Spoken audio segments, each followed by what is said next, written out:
Bonjour, c'est Gilles du site boursicoté.com. Voici l'analyse technique matières premières pour cette journée du mardi 1er octobre 2013. Nous commençons cette analyse avec le métal jaune, donc l'or qui, après son plus haut ici, qui n'a pas réussi à casser de nouveau plus haut, continue à s'inscrire ici dans une phase de hausse. Alors on avait tracé le retracement de Fibonacci sur cette phase de hausse. Je vous avais dit que sur une cassure ici, déjà du 61,8, il y avait fragilisation ici de cette zone de retracement, qu'on devait notre salut ici qu'un contact sur cette zone de résistance majeure, mais qu'en cas de rupture, eh bien on aurait un retour ici sur la zone des 1292. Bon, finalement c'est exactement ce qui s'est passé. Alors ça a été très vite, la phase de baisse a été vraiment très violente. Les cours ici étaient toujours sur une zone de support des 1324 dollars l'once, et puis les cours ici, la dynamique s'est accélérée. On est venu descendre ici, la zone des 1308 n'a provoqué aucune réaction, et les cours sont directement venus ici toucher l'objectif des 1292, donc créant un retracement total de cette dynamique, puisque nous avions ici une dynamique haussière très forte, qui n'a jamais été relayée, puisque quasiment tout de suite on est venu tester, et donc on a attaqué de manière très sèche ici la zone de retracement de 61,8%. Donc de toute façon, même si on était remonté, on n'était plus dans un mouvement dynamique, et les cours ici, malgré un petit rebond, eh bien, ont confirmé avec ici l'inscription de ce nouveau point bas. Alors, ce mouvement s'inscrit vraiment dans une continuité moyen-long terme. Je rappelle que d'un point de vue moyen-long terme, voilà, il faut reculer assez fort. On est ici sur une phase baissière, et le fait que l'on vienne ici recasser cette zone, eh bien confirme le fait que sur la précédente phase de test ici de cette zone de résistance long terme, l'échec donc qui avait eu lieu est confirmé, puisqu'on continue à casser ici de nouveau plus bas. Alors la zone réellement significative qu'il va falloir casser, je dirais maintenant pour confirmer cette phase de baisse, se situe sur la zone de point bas que nous avons ici, et donc à 1274 dollars l'once, nous allons tracer 1273,7, et bien sur une cassure ici de cette récente zone de point bas, ce qui normalement devrait confirmer en fait la continuité du mouvement baissier. Le prochain objectif se situe ici à 1273 dollars l'once. Sur le WTI, c'est un peu le statu quo, nous sommes ici dans une phase baissière court terme. Bon, c'est pas les mouvements du jour qui vont créer une phase de retournement, puisque nous avons ici un niveau de point bas qui se situe à 101 dollars le baril, qui a été confirmé suite à un rebond technique ici qui est venu s'échouer juste sur la zone de cette moyenne mobile 20 exponentielle, qui a donc bien joué son rôle de résistance en phase baissière.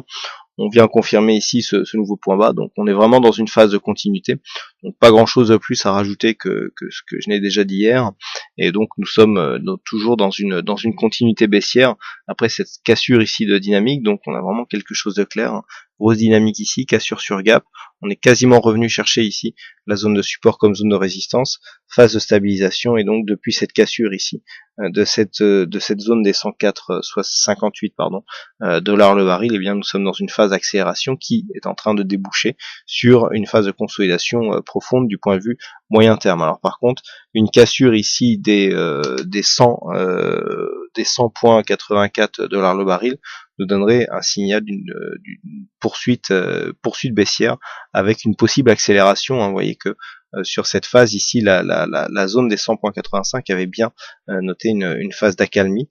Et bien ça peut s'inverser ici si le sens s'inverse, puisque sur une cassure, un peu comme ce que l'on a eu sur l'or, avec cette zone des 1308 qui avait dans un premier temps provoqué un rebond, ici on est sur une zone majeure avec ici une cassure qui peut très bien provoquer le même genre de mouvement, avec donc une chute et un ralliement ici de cette zone des 99 dollars le baril, donc qui pourrait se faire rapidement sur une cassure ici des 100,85.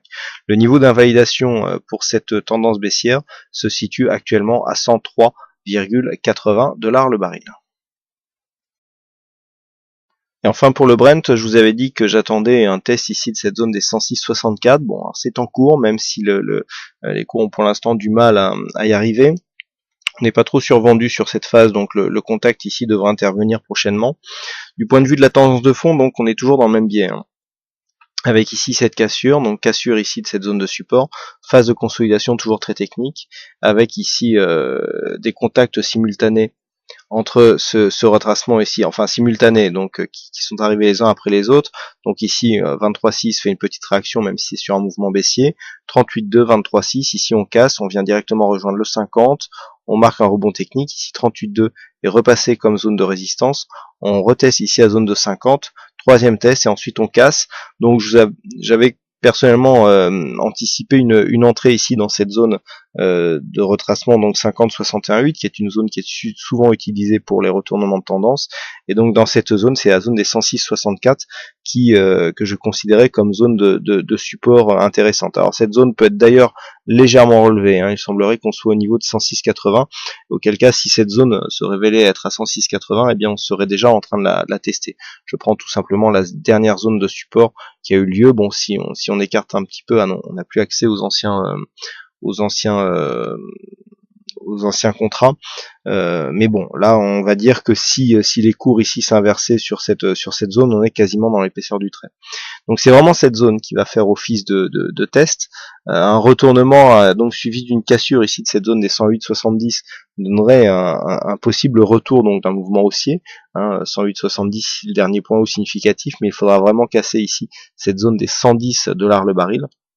Mais il va falloir en attendant surveiller cette zone. Si cette zone était cassée, alors bon, c'est pas encore forcément la poursuite de la consolidation. Par contre, on serait ici sur une rupture à terme du retracement de Fibonacci des 61,8% qui se situe à 105,80, et sur une cassure de cette zone, eh bien, on a des objectifs qui se situent approximativement à 100 $ le baril.